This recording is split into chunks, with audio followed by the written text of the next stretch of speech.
título da nossa mensagem é a relação criteriosa entre o cristão e o mundo.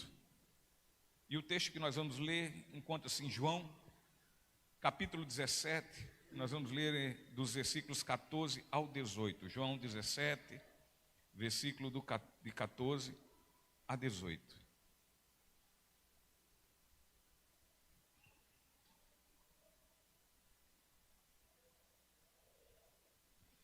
E o texto do Evangelho de João diz assim: Eu lhes dei tua palavra, e o mundo os odeia, porque eles não são do mundo, como eu também não sou.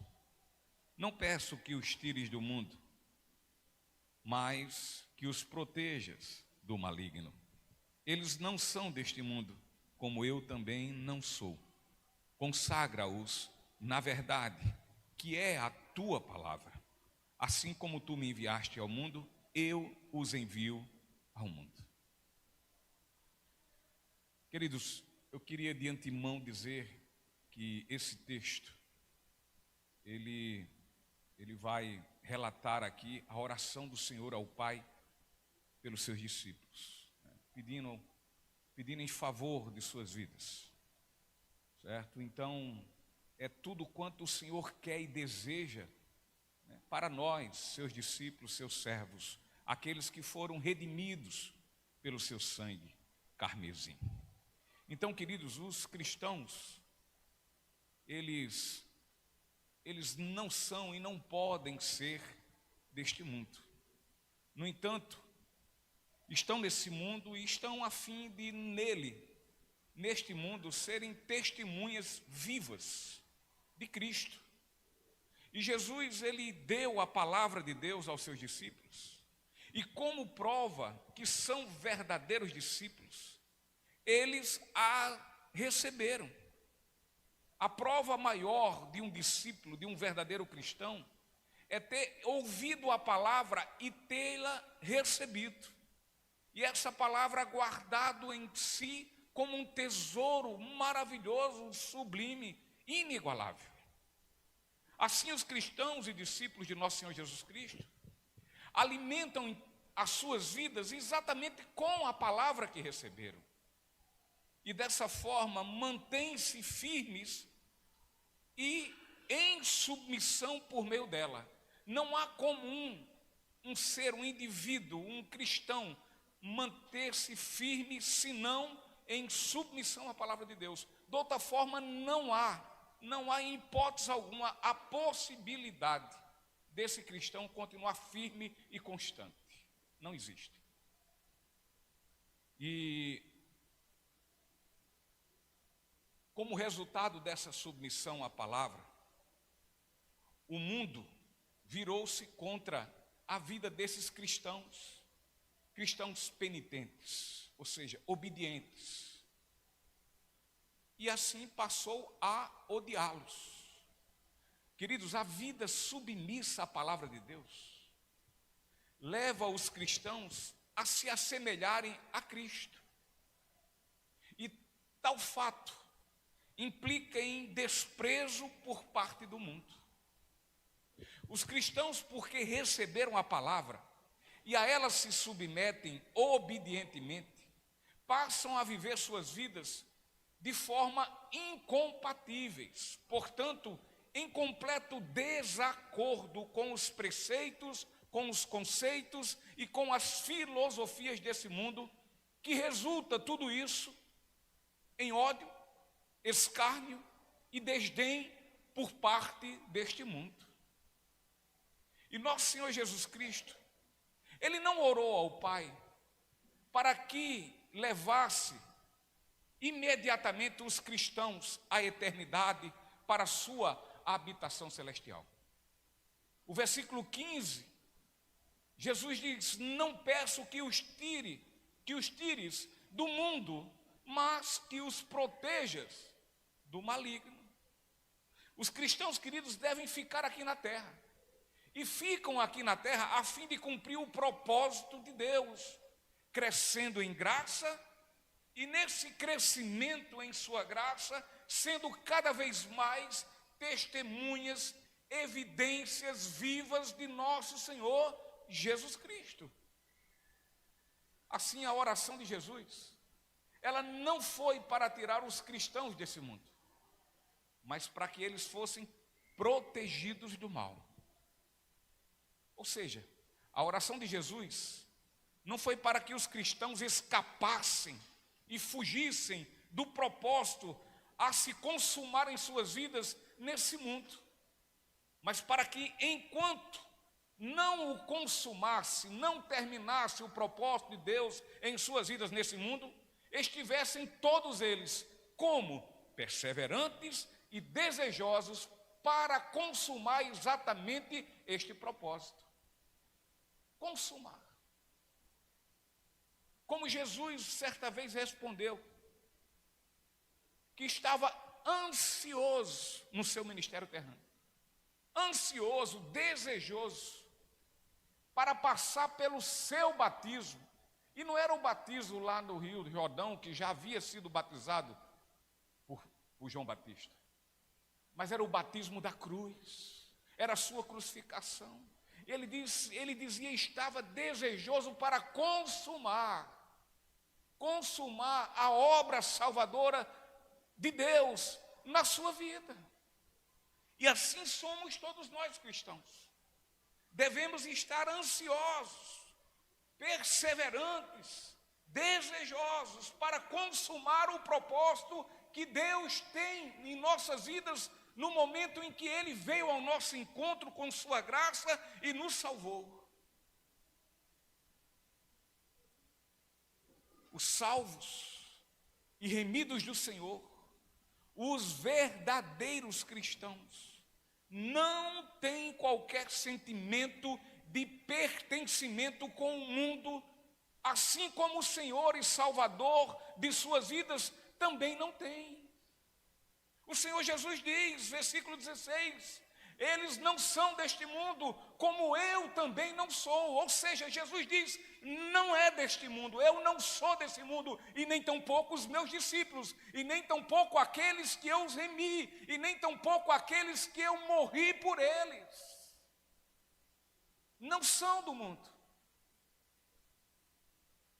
Tal entendimento sobre isto, tal percepção e consciência absoluta deste versículo deve estar plenamente vivo em nossas mentes, para quando em algum momento nós formos tentados a participar de ocasiões e diversões que não glorificam a Deus, ou mesmo nos leve a associações mundanas, onde o nome de Jesus não seja bem-vindo, e assim venhamos rejeitar qualquer tipo de participação tal como essa, qualquer tipo de associação tal como essa. É preciso estarmos em mente isso, que há coisas que são lícitas, mas não nos convém participarmos, não nos convém. Ninguém é preso por isso, ninguém é multado, nada.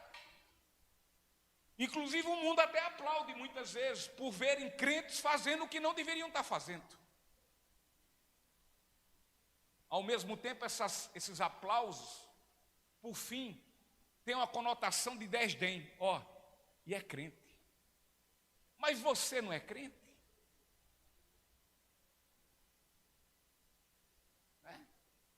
Como é que você está aqui? Mas você não é crente, como é que você está fazendo isso?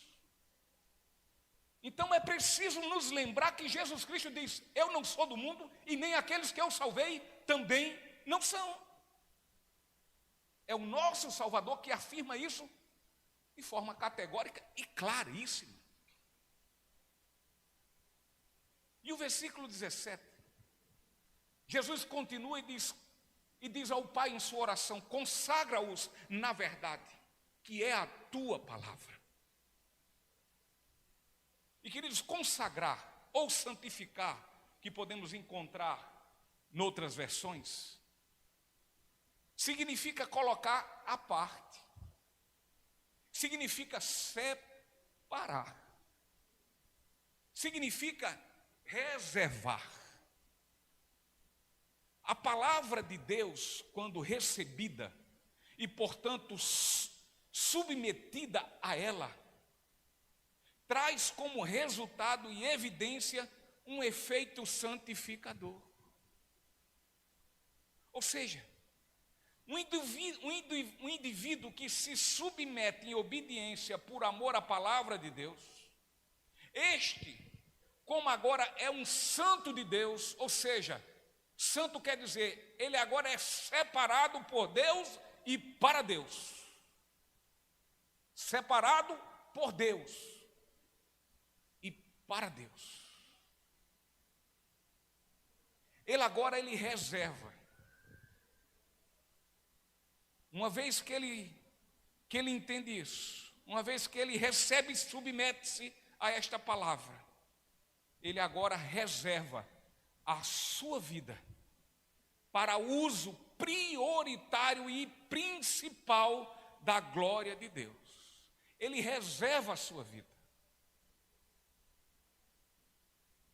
Os cristãos e discípulos verdadeiros, uma vez que recebem e obedecem à palavra, eles são separados e reservados como vasos de barro para uso próprio e exclusivo do sumo artesão, ou seja, do Criador de suas vidas. Sim, daquele que os criou lá ainda no ventre de sua mãe, sim, mas muito mais ainda aqueles que os criou em Cristo Jesus, como uma nova criatura. Esses agora vão ser vasos de barro, separados, reservados para uso exclusivo daquele que o criou, do sumo artesão.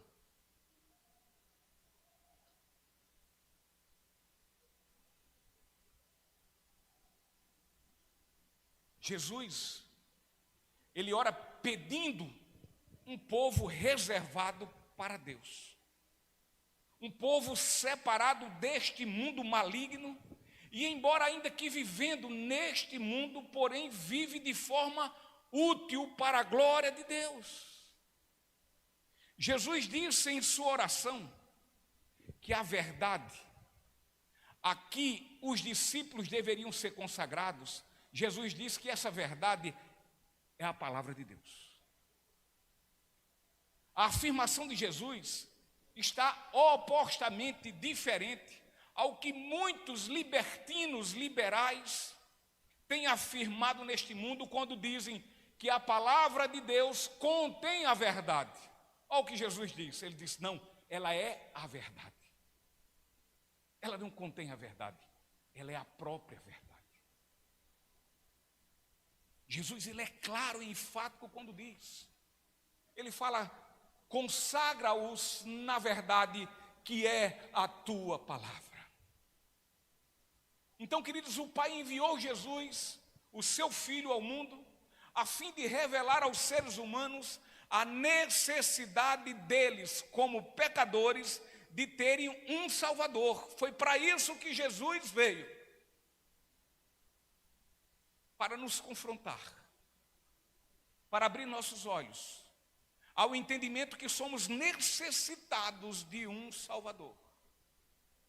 E o versículo 18, Jesus continua em sua oração dizendo, assim como tu me enviaste ao mundo, eu os envio ao mundo. Então Jesus orava ao Pai, certo de que logo retornaria ao céu, e assim outras gerações de pessoas precisariam serem convencidas dos seus pecados e que somente por meio de nosso Senhor Jesus Cristo poderiam elas serem salvas.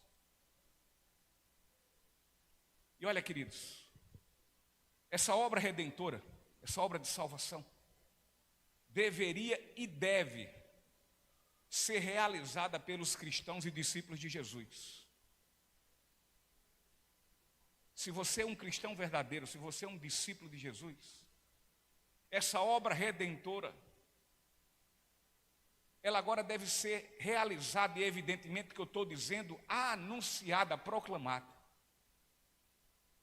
Porque eu não quero dizer, Com isso que os cristãos eles podem, nesse mundo, representar Deus tão perfeitamente quanto Jesus o representou, dado o fato que jamais os homens, nós, pobres pecadores, seremos iguais a Deus como Jesus é, nem na glória, nem na glória.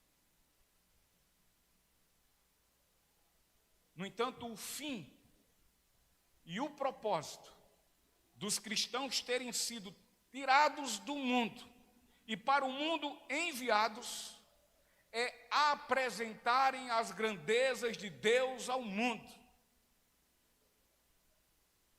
E como cristãos, fomos enviados ao mundo para tomar o lugar de Cristo.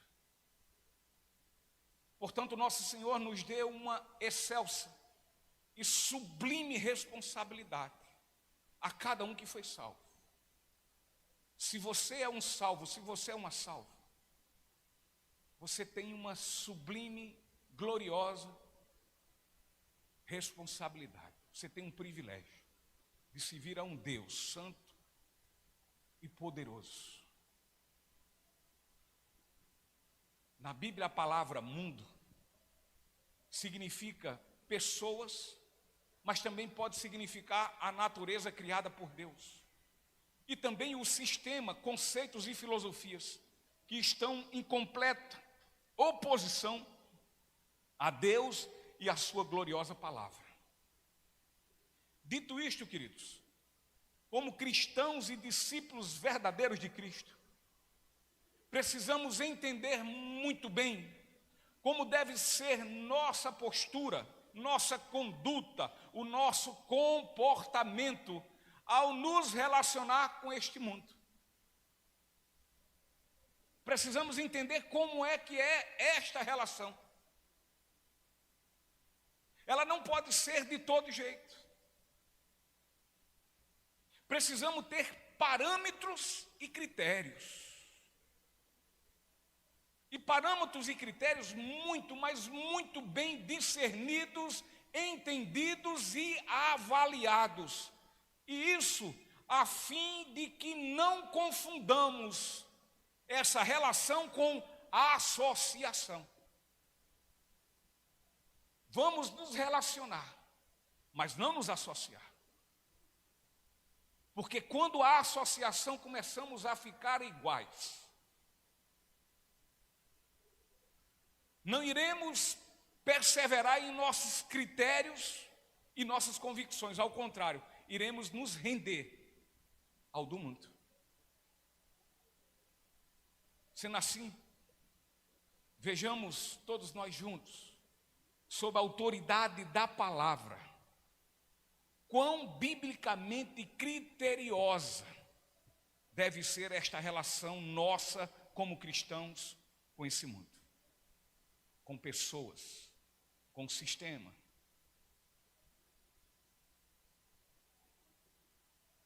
E o primeiro critério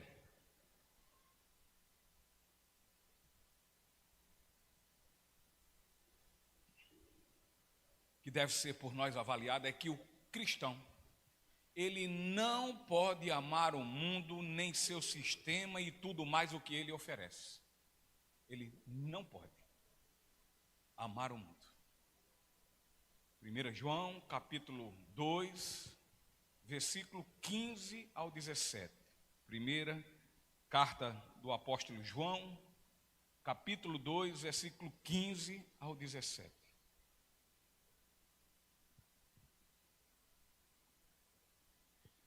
E o texto diz assim: não amem este mundo, nem as coisas que ele oferece. Pois quando amam o mundo, o amor do Pai não está em vocês. Porque o mundo oferece apenas o desejo intenso por prazer físico, o desejo intenso por tudo que vemos e o orgulho de nossas realizações e bens. Isso não provém do Pai, mas do mundo. E o versículo 17 diz: e este mundo passa, e com ele tudo que as pessoas tanto desejam. Mas quem faz o que agrada a Deus, vive para sempre, louvado seja o nome do Senhor. não há qualquer dificuldade para interpretar esse texto, queridos. Zero de dificuldade. Exceto que não queiramos receber a palavra de Deus. Mas é zero. A advertência é explicitamente clara que não devemos, como cristãos, amar o mundo e tampouco tudo quanto ele venha nos oferecer. E o motivo para que, como cristãos, não procedamos assim, é que o amor ao mundo é completamente incompatível com o amor pelo Pai. Incompatível. Pois, como diz o texto, o mundo oferece apenas o desejo intenso por prazer físico, o desejo intenso por tudo que vemos e o orgulho de nossas realizações e bens. Este desejo intenso por prazer físico, aqui se refere aos apetites sensuais do corpo, tais como a imoralidade sexual, que procedem da nossa natureza perversa e depravada. Já o desejo intenso por tudo que vemos, advém de tudo quanto os nossos olhos veem, que estimulam cá dentro de nós os desejos malignos que são completamente contrários à vontade de Deus. Nós vimos e desejamos. Vimos, a mente trabalha, e ali já cobiça. Não tem como. E precisamos estar bem atentos a isso. Porque na grande maioria, nós somos pessoas que temos vista, nós olhamos, enxergamos. E quando enxergamos, a mente trabalha simultaneamente. E quando você olha, quando os seus olhos brilham, automaticamente você já pensou e já pecou. Agora, para realizar isso, é só não vigiar. Quando menos espera, você está dentro. Quando menos espera, você já está fazendo. Quando menos espera, você já fez.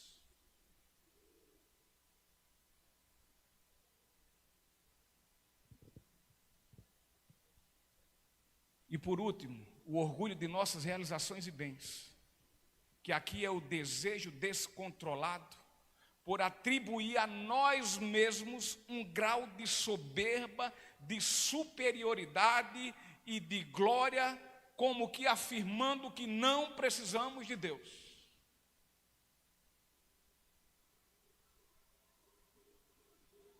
Davi está lendo um livro do pastor Hernandes Dias Lopes, Tirando as Máscaras. E ele estava lendo lá um certo, acho que era um capítulo, e que dizia assim, a máscara do orgulho. Eu digo, eita, máscara difícil de muitas vezes a gente tirar. E se a gente não vigiar, vez ou outra, essa máscara do orgulho fica aqui praticamente como se tivesse sido soldada em nossa face, em nosso rosto. E não abrimos mão dela. E este é o grande perigo também. É o orgulho de nossas realizações e bens. Porque daí começamos a entender que não somos dependentes de Deus. Que por nós muitas vezes nos bastamos, embora dizemos que a graça de Deus nos basta, até cantamos, até pregamos, mas na prática a coisa é diferente. O orgulho não nos deixa ficarmos dependentes dessa graça. Na verdade, meus irmãos, esses três elementos da mundanidade são plenamente exemplificados no pecado de Eva. Primeiro elemento, a árvore era boa para se comer. Desejo intenso por prazer físico.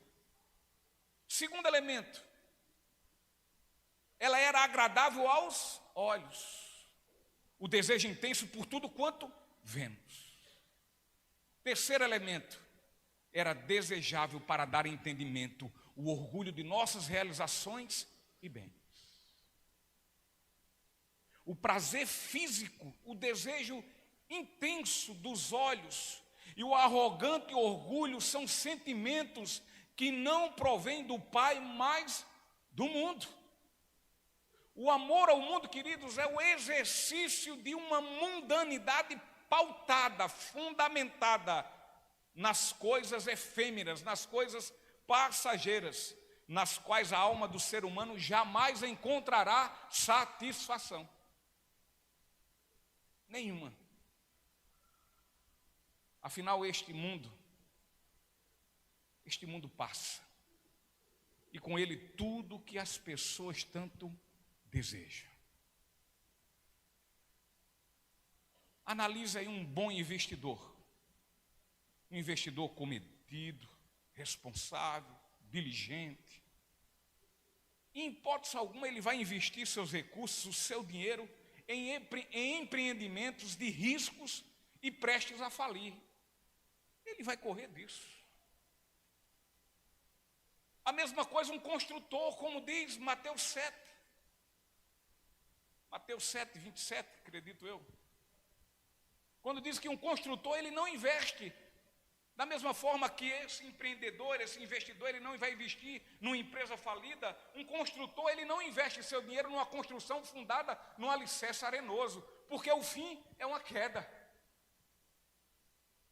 E o pastor William MacDonald, ele diz que concentrar-se no mundo é como arrumar as cadeiras no convés do Titanic e achar que está tudo muito bom.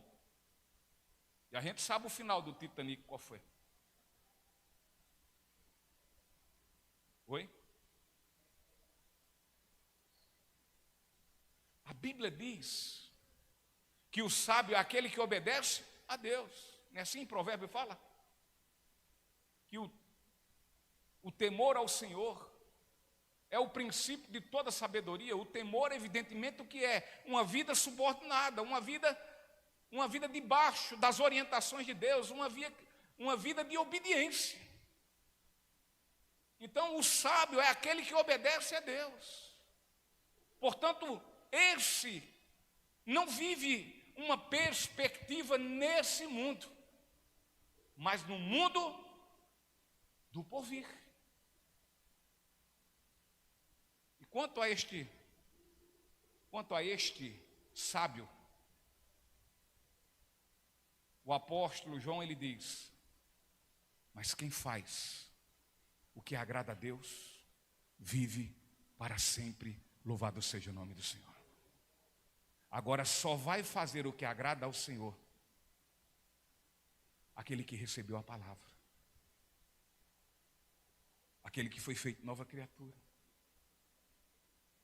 aquele que é salvo. Ele vai perseverar. É esse exatamente quando Jesus fala em Mateus 24, 13, quando diz: todo aquele que perseverar será salvo, mas só persevera quem foi salvo. Quem não foi, não persevera. Porque quem não foi salvo não recebe a palavra de Deus. E quem não recebe a palavra de Deus, a ele não é obediente. E se não é obediente, é um tolo, e não um sábio. E não experimentará da glória de Deus. E vai viver agarrado com esse mundo, como sempre viveu. Ainda que possa estar dentro das igrejas, mas vive assim. Então a filosofia desse mundo, ela é opositora aos princípios de Deus. Tudo que recebe os aplausos e a aprovação do mundo, tenha certeza, meus irmãos, que recebe a reprovação de Deus. O mundo busca a satisfação dos desejos carnais, Em oposição, ele afronta a lei de Deus. 3 coisas têm sido o sustentáculo, o fundamento, o alicerce nesse mundo e na vida de muitas e muitas pessoas. A primeira coisa é o dinheiro, a segunda é o sexo e a outra é o poder, o sucesso. Isso tem sido a desgraça desse mundo. A desgraça na vida de todas as pessoas. E amar tais coisas é afrontar a Deus, é rejeitar a sua palavra e, portanto, viver como seu inimigo em completo estado de guerra com ele. As pessoas, quando amam o mundo, o amor do Pai não está nelas. Não há como amar o mundo e a Deus ao mesmo tempo. Se amamos o mundo, é prova que somos inimigos dele. Inimigos de Deus, me perdoe. Se somos de Deus, a evidência está em que nossas vidas, se amamos a Deus, se somos de Deus, a evidência estará em nossas vidas quando rejeitamos esse mundo e todas as coisas que ele nos oferece. Portanto, não há, em hipótese alguma,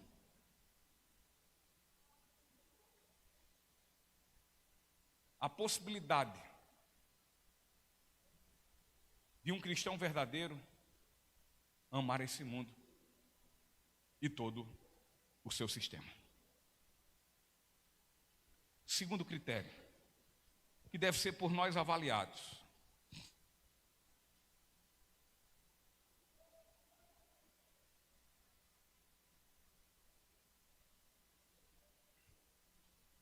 O segundo critério é que na vida de um cristão inexiste amizade com o mundo. E aí quem vai nos fundamentar isso? Tiago, capítulo 4, versículo 4.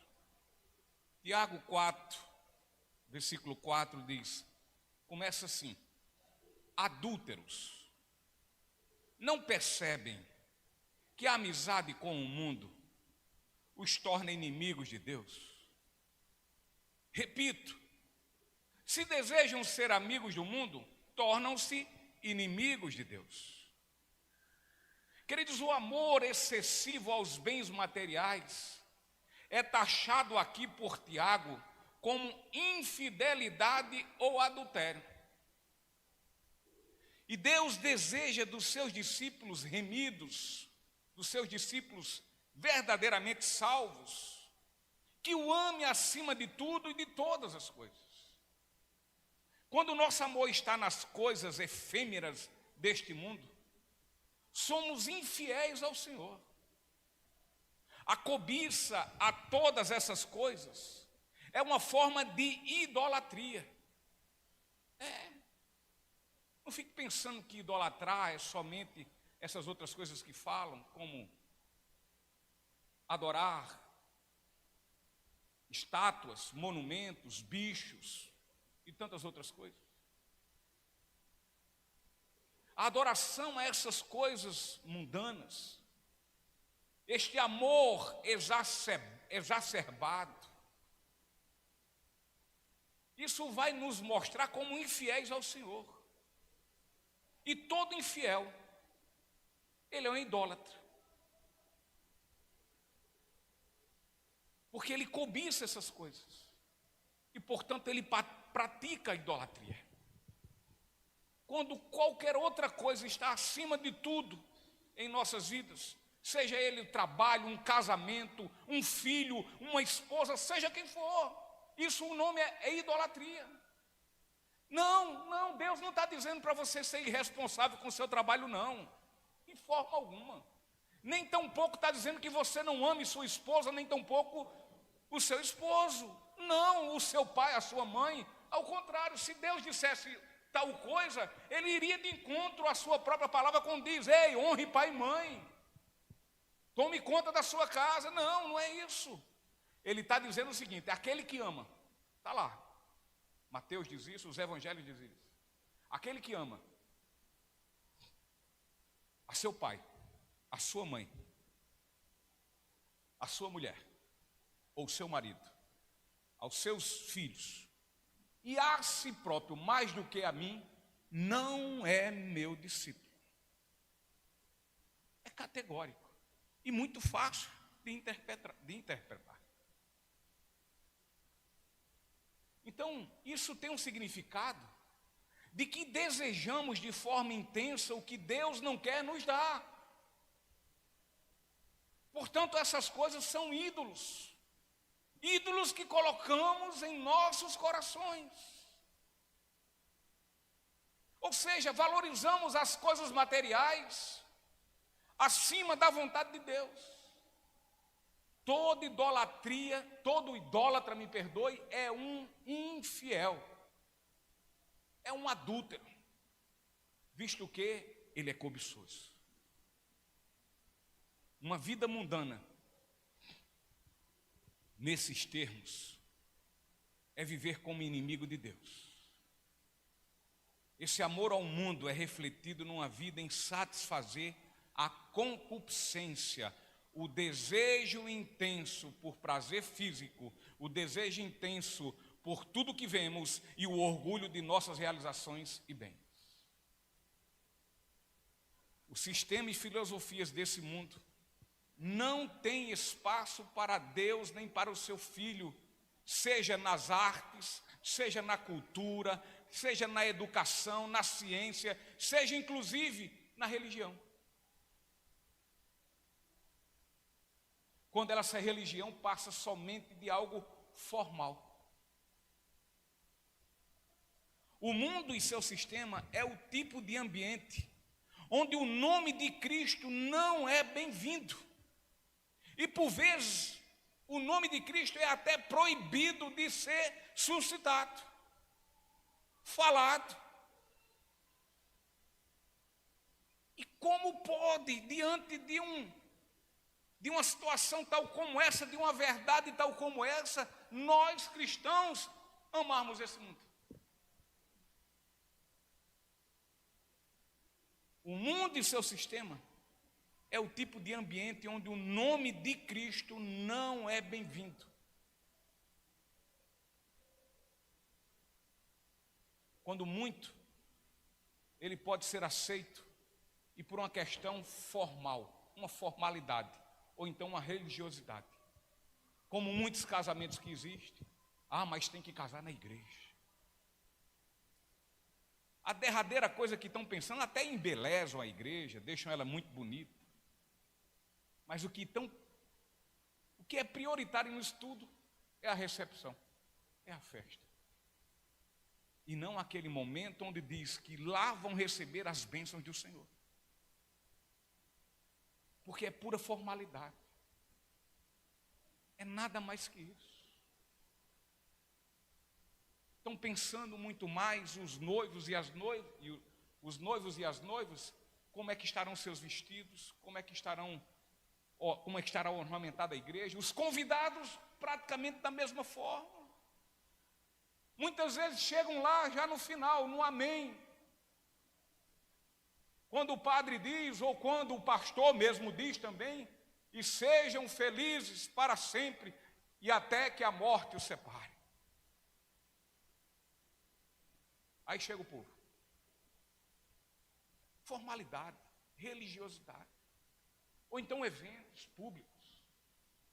Não, é preciso ter também aqui a palavra de Deus ser ministrada. Mas é só formalidade, ninguém dá a mínima atenção. Quando muitas vezes uma pessoa morre, não, vamos enterrá-lo, chama o pastor, então chama o padre. Quantos? Não só casamentos, mas também sepultamentos. Eu tive que parar e chamar a atenção do povo, que estavam em esculhambação. As pessoas falando uns com os outros, na hora em que a palavra estava sendo ministrada, na hora que estavam orando pelos familiares que estavam lá condoídos com a perda dos seus entes queridos, e ninguém estava nem aí.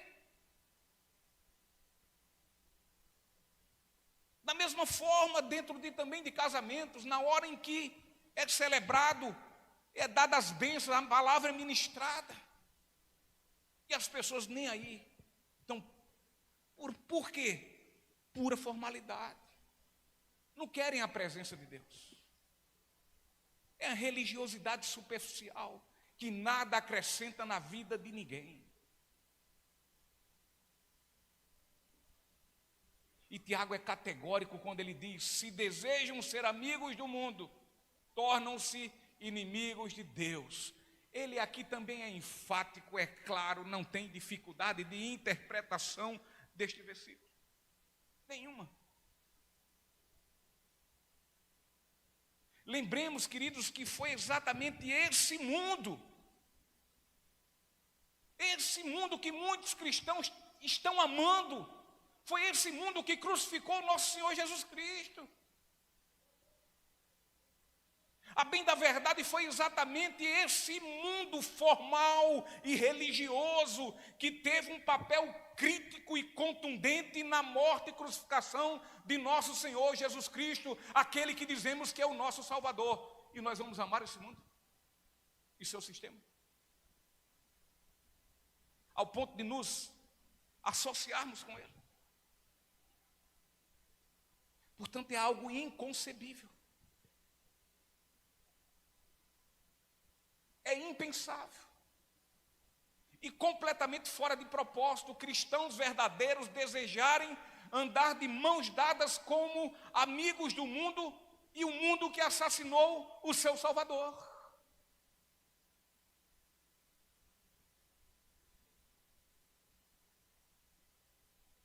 Percebamos que a amizade é relação que envolve amor, confiança e a associação. É uma relação de comunhão e de fidelidade. Portanto, estar do lado do mundo, dos seus esquemas de corrupção, dos seus esquemas de injustiça, de depravação e de impureza, é levantar-se em completa oposição aos propósitos e vontade de Deus. E infelizmente, muitos, e não são poucos, são os que professam fé como cristãos, contudo vivem suas vidas tentando agradar o mundo e não a Deus. A sua satisfação, a sua alegria e felicidade não estão fundamentadas em Cristo, mas nas coisas passageiras desse mundo. Muitos são estes cristãos que vivem suas vidas flertando, paquerando com o mundo. Gostam sim dos banquetes do mundo e de suas iguarias, servido em suas bandejas e cálices sedutores.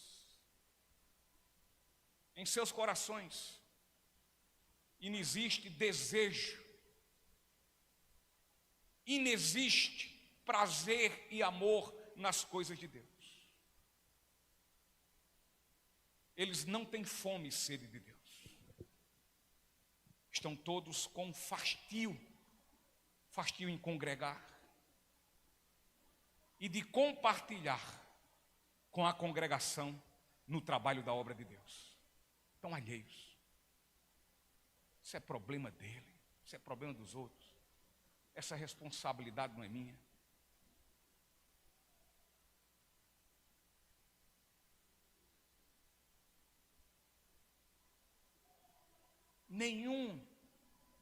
Nenhuma comunhão existe.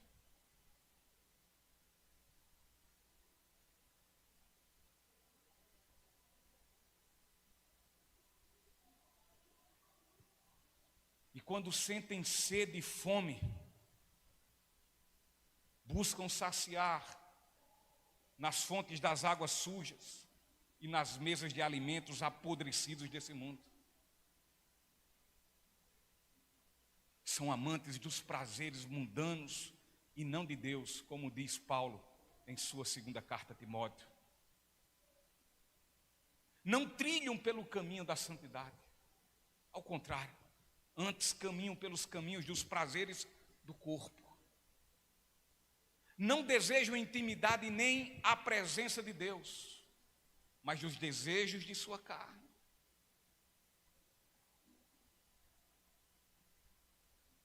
É inconcebível. É inconcebível quando ver cristãos que cantam. Quem já pisou no Santo dos Santos, em outro lugar, não sabe viver.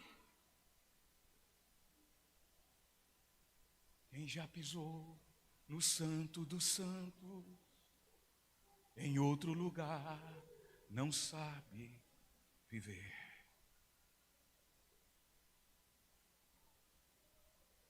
Não tínhamos acesso ao Santo dos Santos.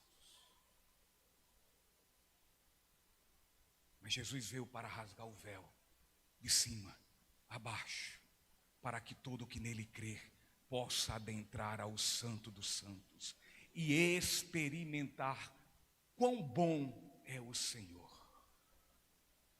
E este que experimentou quão bom é o Senhor, esse não quer e não pensa em viver noutro lugar, senão no Santo dos Santos, ou seja, senão na presença de Deus. Mas amando o mundo, Deus se afasta.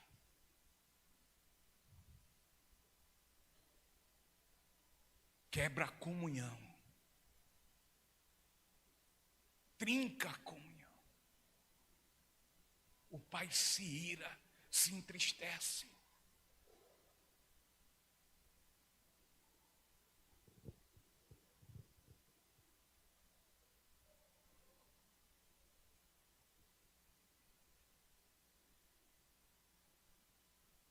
São indivíduos,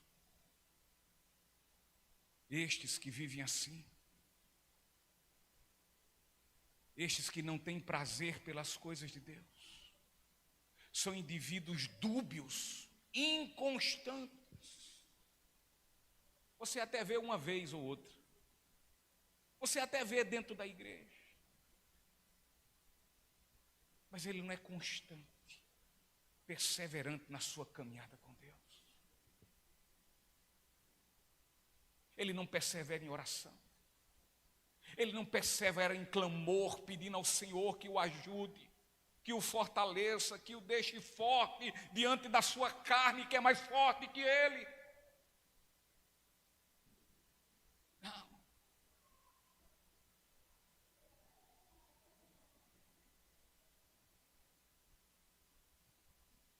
São dúbios. Às vezes, está aquele fogo. Mistura tão pouco, como fogo de palha. Diz que morre pelo Senhor. Diz o mesmo discurso de Pedro e depois o nega.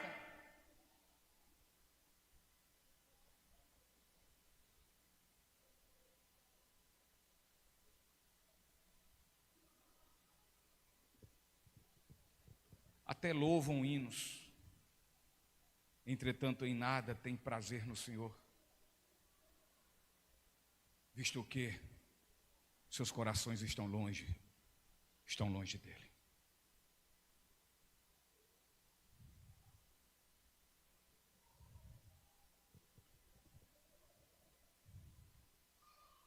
Tem até fama de que vivem, mas como diz em Apocalipse 3:1, estão mortos. São amigos do mundo. E assim têm inimizade com Deus. Sim, queridos, são inimigos de Deus. Porque afinal, na vida de um cristão, inexiste amizade com o mundo. Terceiro critério.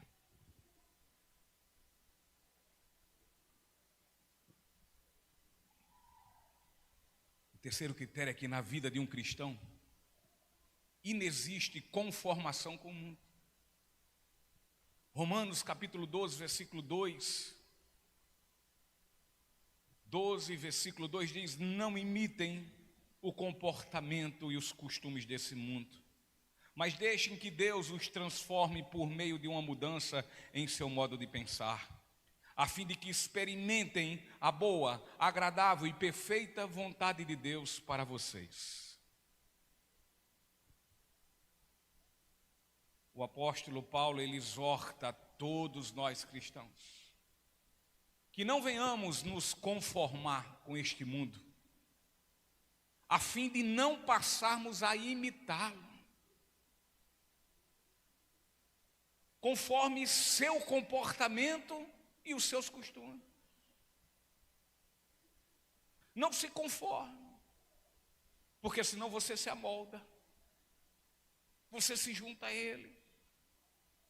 Não devemos permitir que nossas vidas venham se amoldar conforme a forma do mundo, visto que uma vez que agora passamos a fazer parte do povo de Deus, portanto fazemos parte do seu reino, devemos de agora por diante rejeitar e abandonar a mentalidade do mundo e seu estilo de vida, uma vez que passamos por uma mudança e transformação em nosso modo de pensar, dado o fato que agora, queridos, nós vivemos a pensar com a mente de Cristo.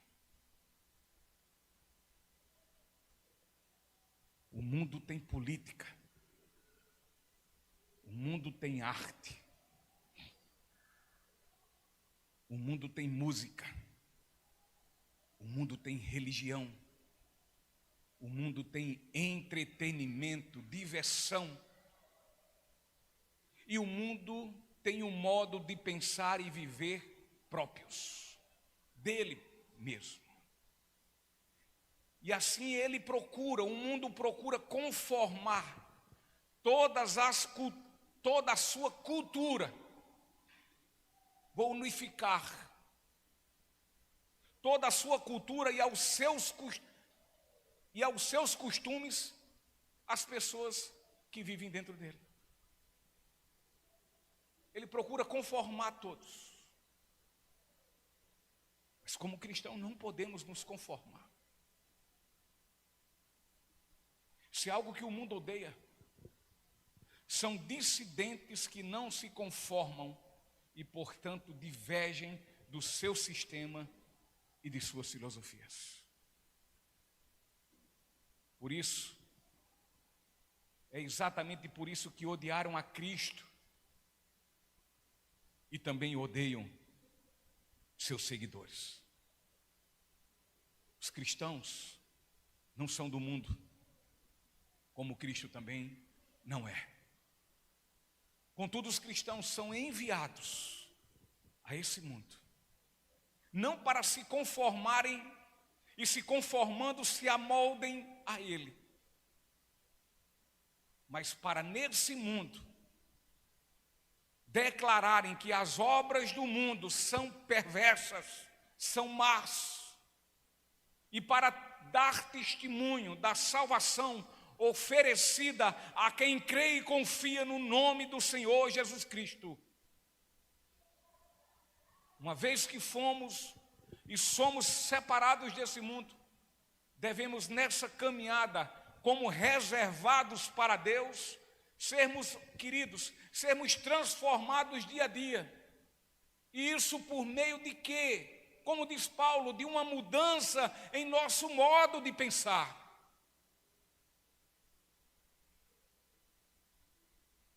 Ou seja, o nosso pensamento deve ser harmônico e concordante com o pensamento de Deus, conforme Ele nos revela, e nos revela onde? Na sua palavra.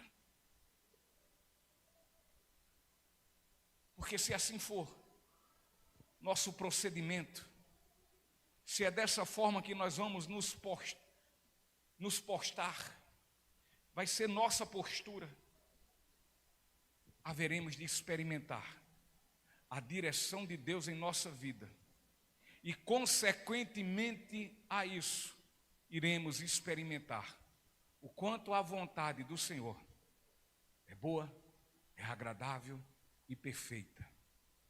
Ou seja, iremos verificar e experimentaremos e teremos por certo que o jugo do Senhor é fácil de carregar e o seu fardo nada é pesado, mas é leve. Mas é preciso não nos conformar com esse mundo e, ao invés disso, irmos crescentes, galgando degrau a degrau do entendimento da boa vontade de Deus. Mas só podemos experimentar essa vontade do Senhor se antes entregarmos nosso corpo a Ele. E depois de ter nossa vida separada e reservada ao Senhor. E por fim, ter nossos pensamentos transformados segundo a mente de Cristo. Esse mundo é licencioso.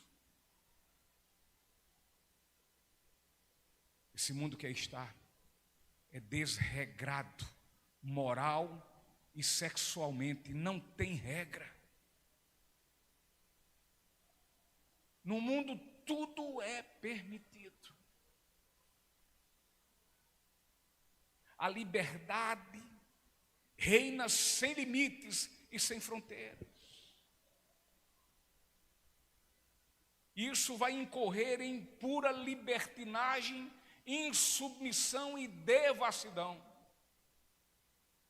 E não é possível que nós, como lavados e remidos do Senhor, iremos ser concordantes com estas coisas, quando nos conformamos, e nessa conformação passamos a ser omissos, porque nada falamos a esse respeito, a fim de viver uma relação de politicamente correto. Eu não vou falar porque fulano vai embora. Eu não vou dizer porque fulano vai ficar com raiva.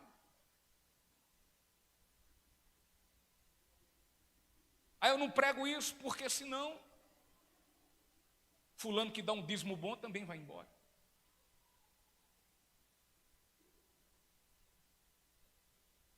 Eu vou me calar. Afinal de contas, eu não tenho nada a ver com a vida de ninguém. E é. Porque senão eu perco a amizade de fulano.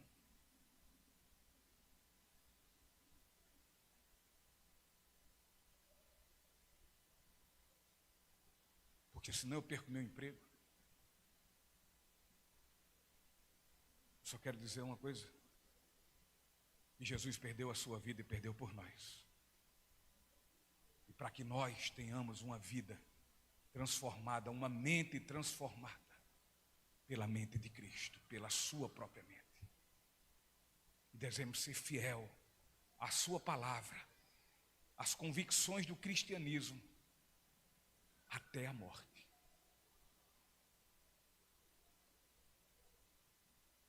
Neste mundo, não cabe verdade absoluta. E tampouco valores absolutos. Já não existe mais. As pessoas temem falar dessas coisas. Temem represálias, temem serem julgados, processados, porque falam em ideologia de gênero. Mas a convicção da minha fé cristã diz na Bíblia que homem é homem e mulher, é macho e fêmea. E uma vez que nasceu macho, será macho até o fim. E uma vez que seja uma fêmea, é fêmea até o fim, independente da sua escolha sexual. Aí é outra coisa. O que também não concordo, mas me cabe respeitar.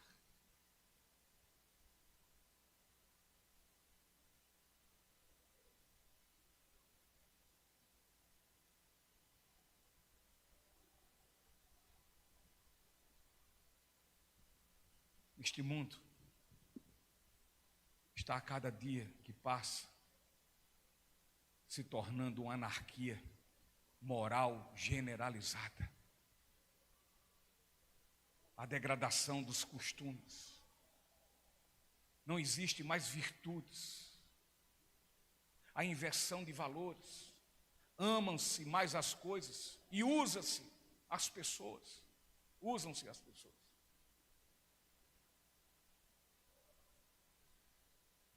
É tudo muito relativo.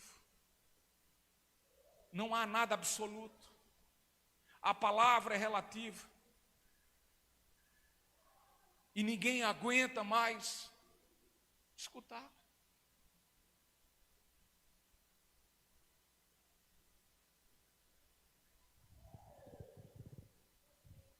Portanto, não há possibilidade alguma de um cristão viver nesse mundo caído e morto em sua malignidade, amoldando-se em conformação aos seus moldes.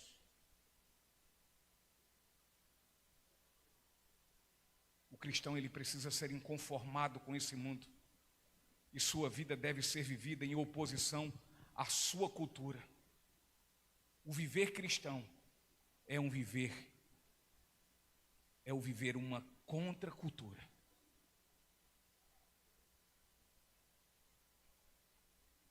O mundo está apodrecido e apodrecendo. Portanto, o cristão verdadeiro deve ser sal em meio a esta fétida podridão. O mundo está em trevas e o cristão foi enviado ao mundo para ser luz. O cristão verdadeiro não deve ser semelhante ao mundo, mas ousadamente diferente dele.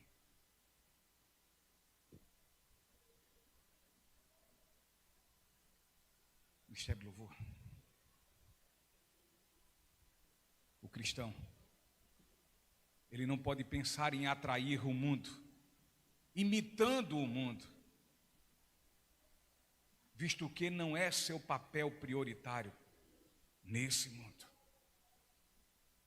O cristão deve ser a diferença nesse mundo, imitando a Jesus Cristo, seu Senhor e seu Salvador. Atentem bem a isso.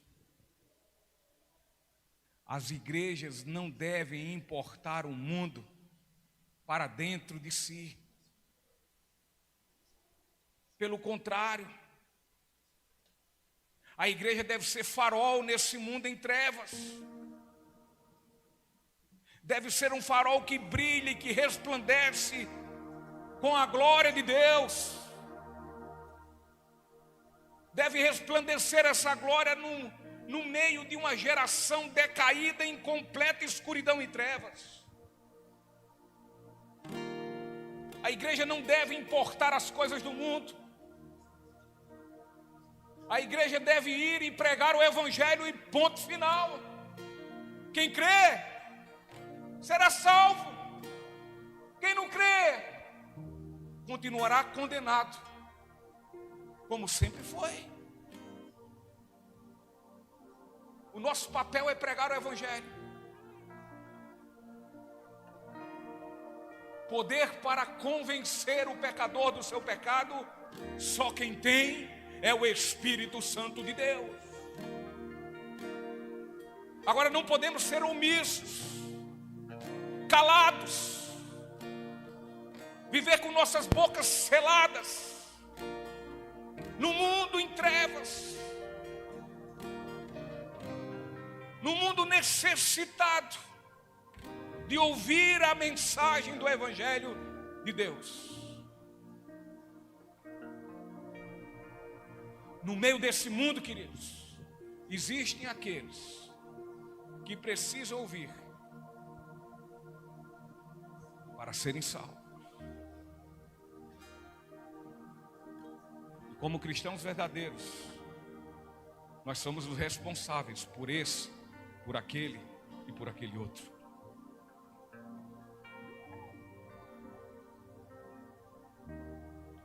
Lembremos que não somos do mundo. Os desse mundo fomos chamados pela graça de Deus e enviados de volta a Ele. Neste mundo agora, João, nós somos embaixadores de Cristo, representantes do Rei. Oh glória! Que privilégio!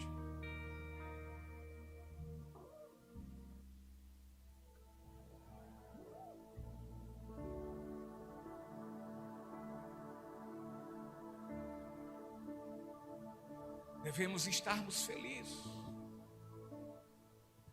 Talvez não consigamos atingir um sucesso profissional que um dia almejamos. Talvez não consigamos ser aquele engenheiro ou aquele doutor, médico.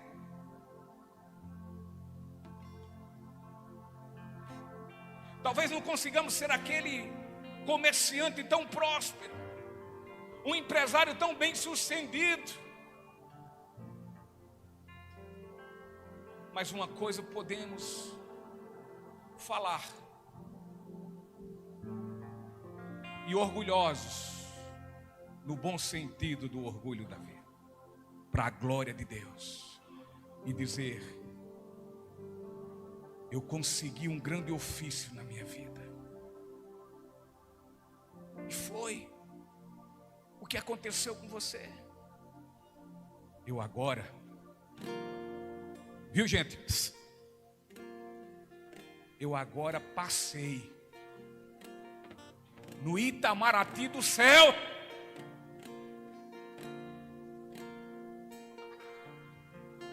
O Senhor já assinou e já publicou no Diário Oficial da nação celestial dos remidos, e disse que agora eu sou embaixador do Rei.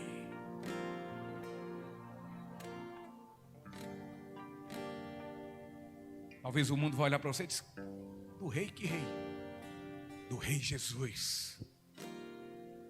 O mundo vai desdenhar, o mundo vai zombar, o mundo vai dizer que você é um louco. Não importa o que o mundo vai dizer, mas o que importa é que Jesus vai dizer a mim e a você, quando no grande dia estivermos perto dele e ele olhar para nós: muito bem, servo bom e fiel.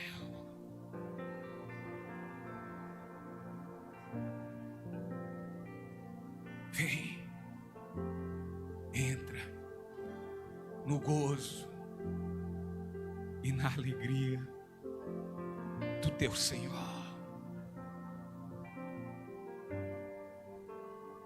Fosse fiel, fiel até a morte.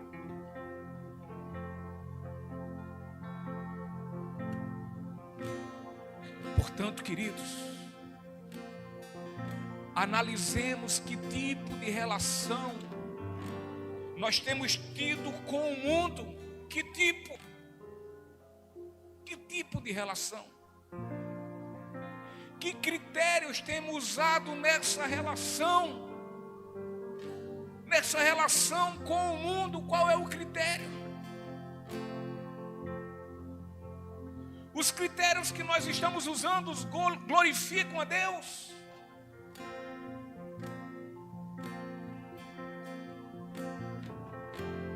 Ou os critérios que estamos usando envergonham o nome de Deus? Porque usamos critérios que nos levam a relação associativa, que por fim irão nos misturar com as trevas, quando deveríamos ser luz no meio delas, para a glória de Deus. Para a glória de Deus.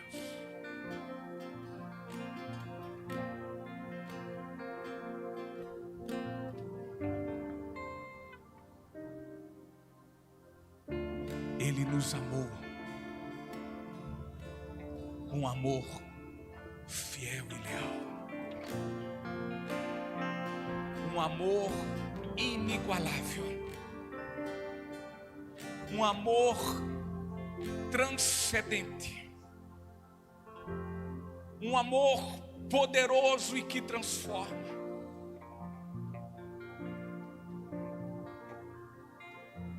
Com esse amor que derramou sobre nós, nos cobriu com sua misericórdia e derramou sobre nossas vidas a sua graça.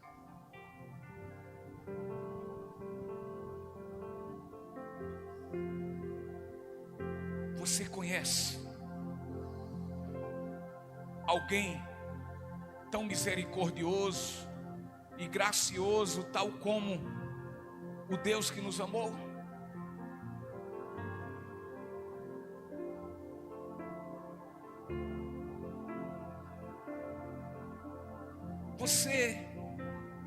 Você conhece alguém que ame tal como Deus nos amou?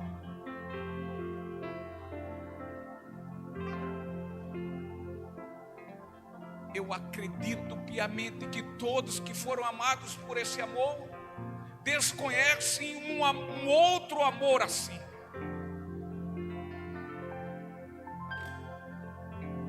De fato, é como se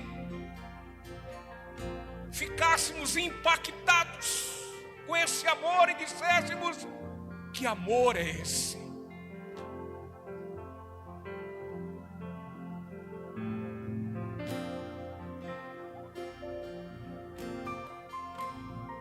Um amor que nos derramou paz, uma paz que transcende e triunfa sobre todo sofrimento, sobre toda adversidade, que nos ajuda a passar por qualquer que seja o deserto.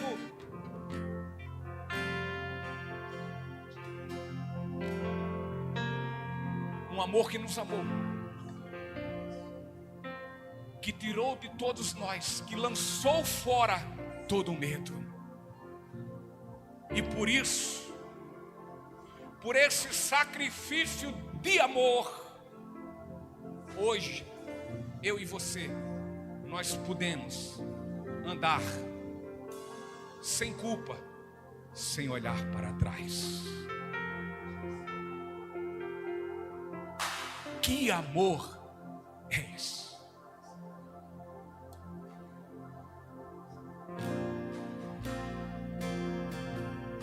Como diz o poeta, de fato uma graça inimaginável, incalculável, que não tem interesse. Sim, de fato, como acertado, como inspirado pelo Espírito Santo de Deus, esse homem estava. Quando ele diz não tem interesse, não quer nada em troca,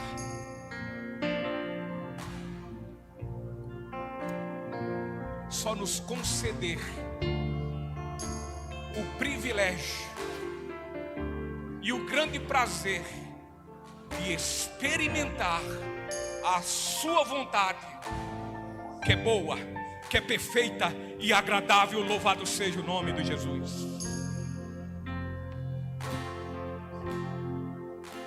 E quando nós experimentamos, o que é que fazemos? Passamos a querê-lo, conhecê-lo mais e mais, buscando conhecer tudo quanto Ele quer nos revelar, os seus segredos, que só revelou àqueles a quem Ele de fato amou com grande amor.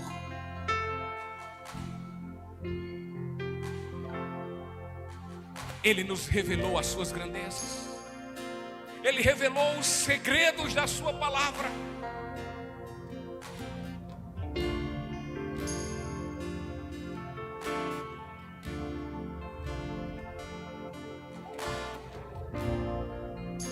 Para que possamos entender que melhor, infinitamente melhor, é obedecer do que sacrificar.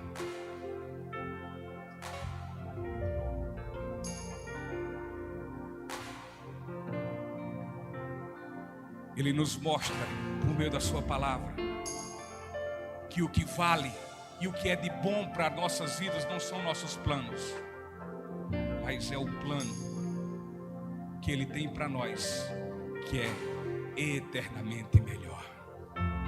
Que amor é esse? Que amor é esse? Diante desse amor, não podemos não podemos jamais servir mais esse mundo. Não podemos amar esse mundo que antes nos aprisionava. Diante de um amor que tanto nos admira ao ponto de chegarmos e dizermos: que amor é esse? Não podemos mais amá-lo, mas agora amar sim aquele que tanto nos amou e por nós e por nossas vidas se deu como sacrifício no seu calvário, na cruz do Monte da Caveira, para que possamos ser hoje pessoas que não trazem sobre suas costas culpa alguma, mas ao contrário, nós hoje queremos viver como livres que somos, para a glória de Deus. Que amor é esse? Vamos ficar em pé, vamos louvar a Deus.